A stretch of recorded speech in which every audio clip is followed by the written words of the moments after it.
श्री गोपाळ कृष्ण भगवान की जय। लीळा नंबर 115। मेकरला बाईसाची बाजार खरेदी। सर्वज्ञ मेकरला गेले। बाईसा बाजारात गेली।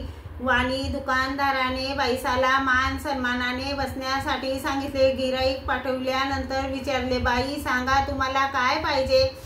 बाईसाने सोळा दामाचा बाजार सांगितला। त्याने बाजार दिला। बाईसा दाम देत होती, परंतु त्या वाण्याने घेतले नाही। नंतर बाईसा आली आणि सर्वज्ञांना त्यांचा मान सन्मान सांगू लागली। बाबा, मी बाजारात गेली होती।